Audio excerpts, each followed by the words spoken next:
Ushi? Ushi to? Hi guys, magluto tayo guys ng oyakodon, no? So, batihin muna natin itong 3 itlog ang ginamit ko. Ayan, 3 itlog siya. Siyempre, itong chicken, no? Chicken thigh, ang gagamitin natin. Hihiwain ko yan ng medyo maliliit siya. Tapos, onion, tamanegi. Tapos, siyempre, yung pinaka-sauce niya is itong konting shoyu lang, tapos konting sake, tapos salt, and itong dashi.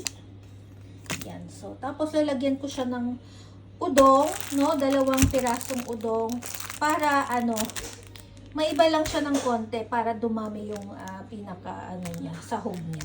Kasi favorite nga ng mga bata itong udong, oyakodon, no? Pag sinabing oyakodon, oya, itong chicken, and then etong, di ba yung chicken, ang kodomo niya o yung nangingitlog siya, di ba? Kaya parang mag-ina, no? Parang oyako. Kaya tinawag siyang oyakodon. Kaya oya magulang, ko yung anak. Kaya oyakodon ang tawag dito sa ating oyakodon Japanese food. So, ayan guys, nilagyan ko na ng tubig itong fry pan. Tapos, ilalagay ko na rin itong tamanigi or sibuyas natin. So, mahinang apoy lang siya. Tapos, yan no, habang pinapainit yan no, pwede naman na nating ilagay itong ating dashi. Powder dashi. Ito yung pampalasa dito sa ating oyakodon, no? Ayan. Tapos, lalagyan ko lang siya ng konting sake. Ayan. 1 tablespoon lang siguro, ganyan. Tansya-tansya lang guys. Ayan. Ayan ang mga pampalasa na dito sa Japan. Tapos, shoyu. Lagyan ko siya ng konting kikuman, shoyu. Konting-konti lang, no? Para, malasa siya. Tapos, mamaya, pag medyo matabang siya, lalagyan natin siya ng, asin.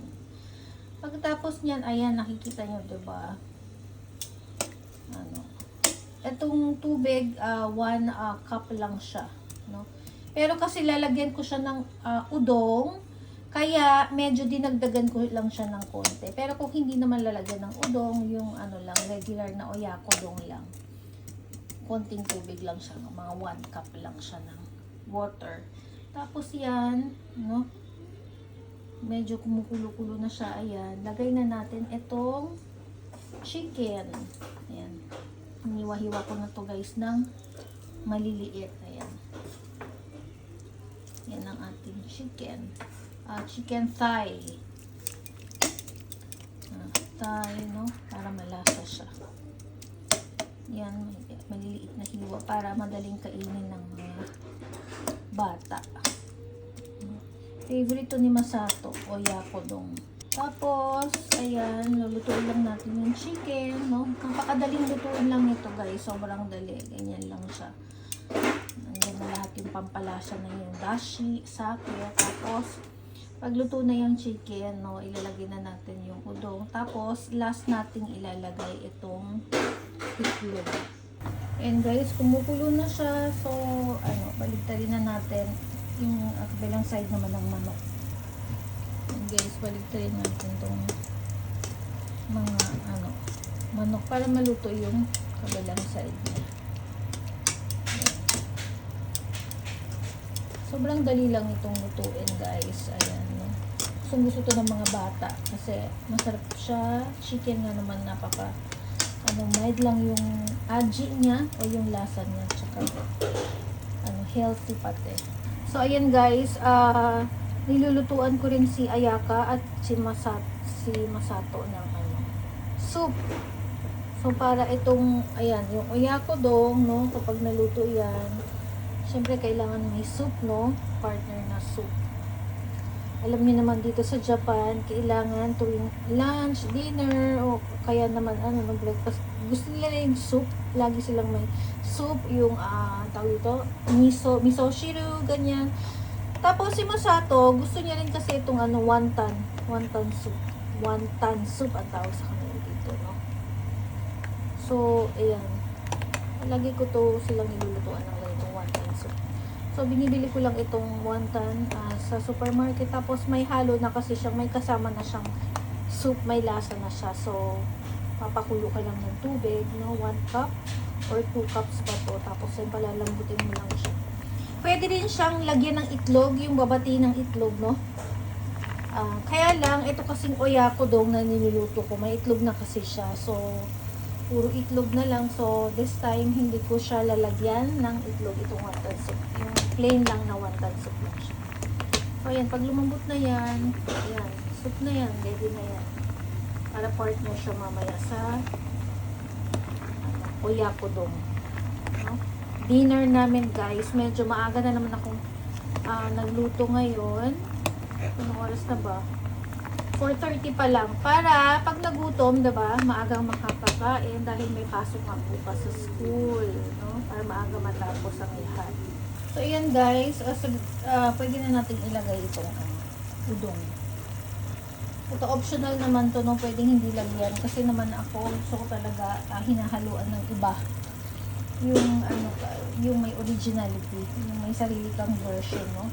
Lagi ako naghahalo ng kung ano-anong gulay or udong. Ang udong naman kasi pwedeng ihalo kahit saan kahit anong pagkain. Parang siya, madali siyang bumabagay siya sa kahit anong luto. So, dahil favorite ni Ayaka at Masato ang udong, lalo na si Masato. So, nilagyan ko siya ng udong. Para kahit itong udong na lang, kung ayaw nilang magkanin, kung kulang naman ng udong, may kanin naman. So, yan, para maraming ulam, diba? Pampadagdag siya. So, ayan guys, ilalagay ko na sa huli itong ating itlog. Pinakahuli to. Ito lang paglalagay niyan guys. So, papaikot natin. Ayan. Ikot pa ikot siya.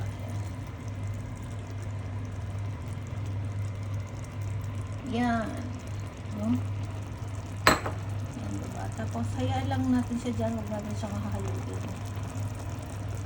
Hayaan na natin. Tapos, takpan lang natin sandali. No?